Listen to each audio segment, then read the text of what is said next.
W Connection scored 3 goals and Police scored 1. It could be 2 paragraphs that give the names of the goal scorers. And if you're a little bit lucky, you might get a short commentary on the goals and what happened in the 30th minute to the 50th minute and so on. And I suppose in a time when people had to wait for the following day's paper to find out what happened in the game yesterday evening, then that probably served a particular role. But I think it's very dangerous to have that mindset right now, because as soon as the game is over, it's tweeted, it's on Facebook, people are texting each other and so on. So, I mean, even with your sports news, for instance, even with that, a lot of people would get the results before. But I think right now, because social media is so widespread, that it's very dangerous for any sports desk to think of itself in that one-dimensional manner in terms of simply providing results and scores.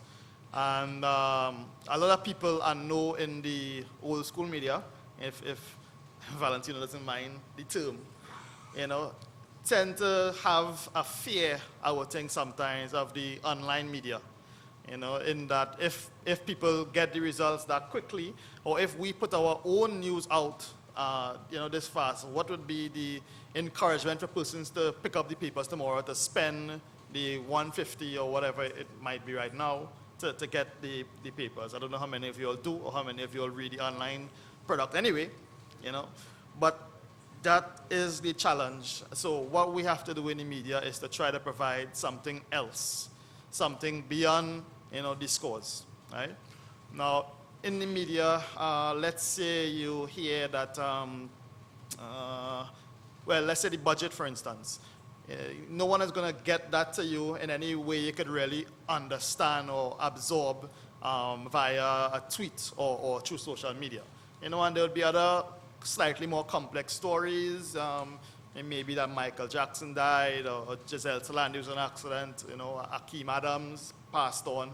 And even if you get the message online through the social media, you still look to the old school media to verify the news for you, and sometimes to break down information for you a little bit better than that, which is one thing we could do right now in the media. We could still be the source to verify what you find online. It could simply be, for instance, a tweet, traffic piled up going to Maracay, somebody got shot.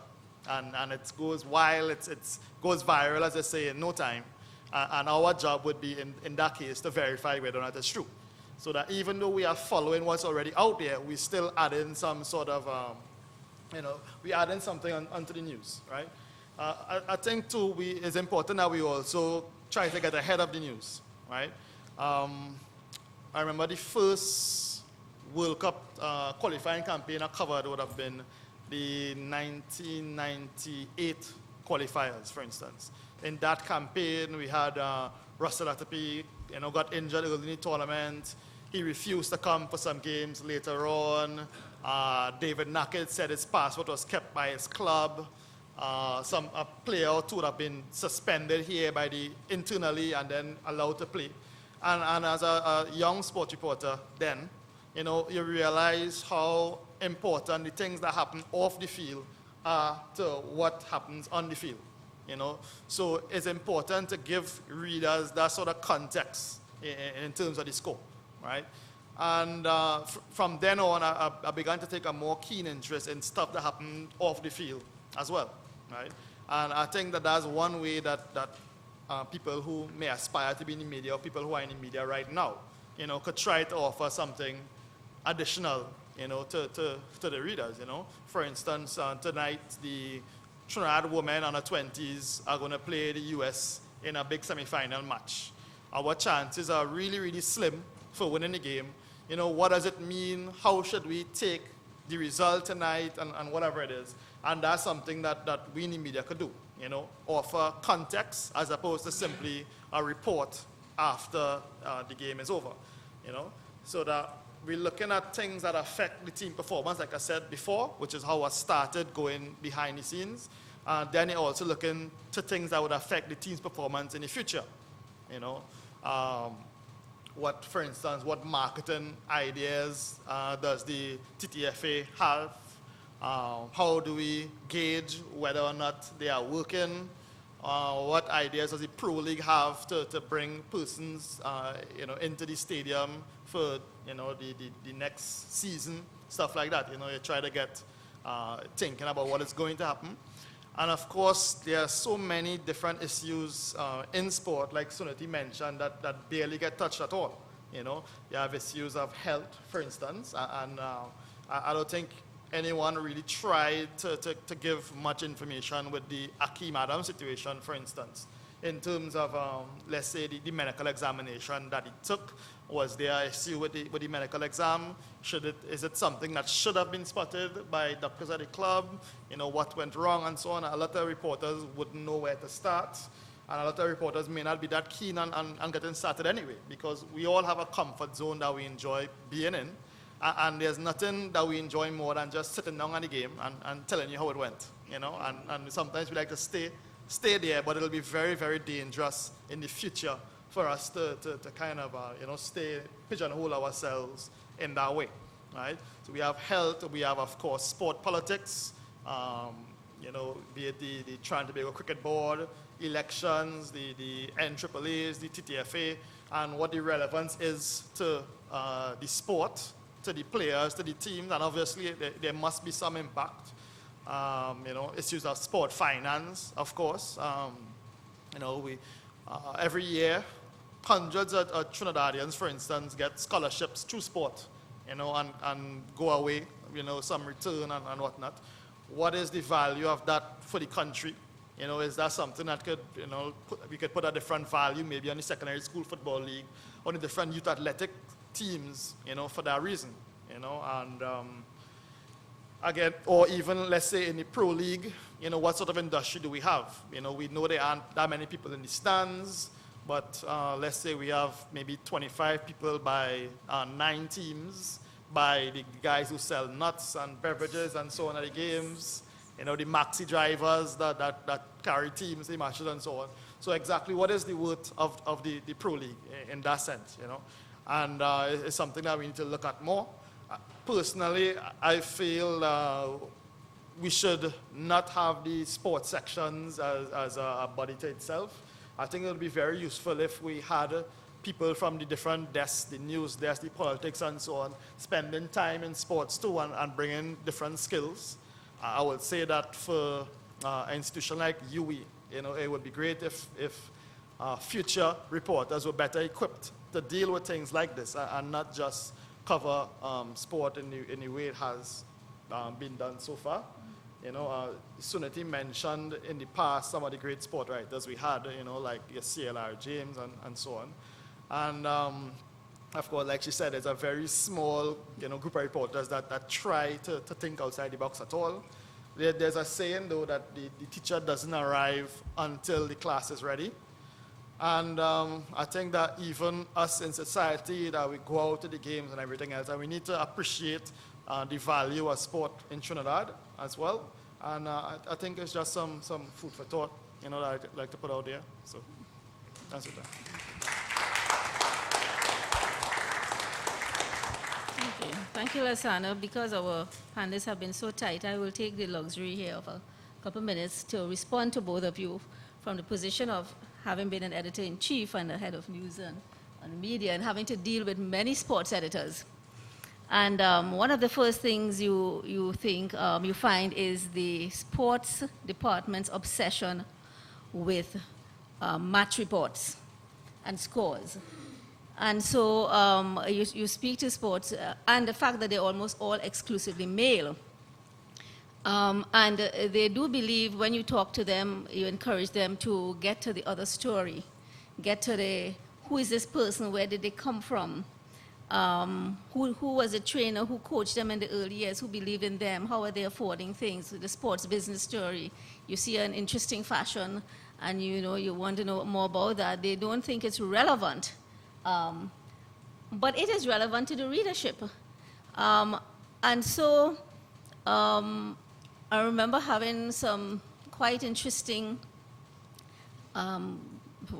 discussions with staff in introducing a woman on the sports desk for the first time in TV6. That was Morita Laura. She since went on to communications. I think she didn't last too long. I remember putting a woman to read the sports news in Gael. She also has migrated. Tells you it didn't take. In, for example, doing Total Football, a program that I had developed myself outside of the mainstream media, the program was designed to, yes, give you the news and the match reports, but to give you the community stories where this thing has come from.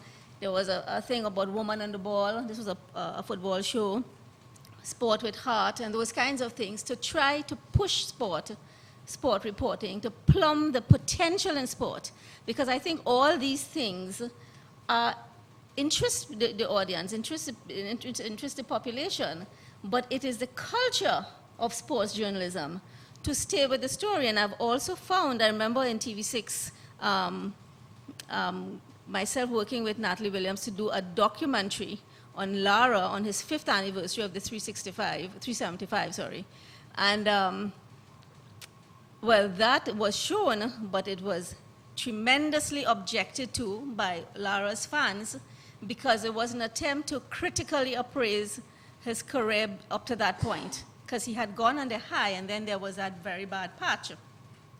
And people thought that it should be celebratory, and the people who thought so most of all were the sports journalists who for many years would not report anything negative about anybody. I'm not talking about Lara alone here, but they would tell you something that they had seen or they knew, but they did not feel that that belonged in reporting because it didn't show their hero. And that's why I made the point earlier about sports reporting very often being they're part of the cheerleading team, and of sports journalists buying into the idea that if they did not go along with their sport heroes' perspective on how they should be reported on, that they would be cut out of the favored circle. And so sports journalism has not got to that point of critical analysis that you need to, that gives it wings from beyond the basic match report.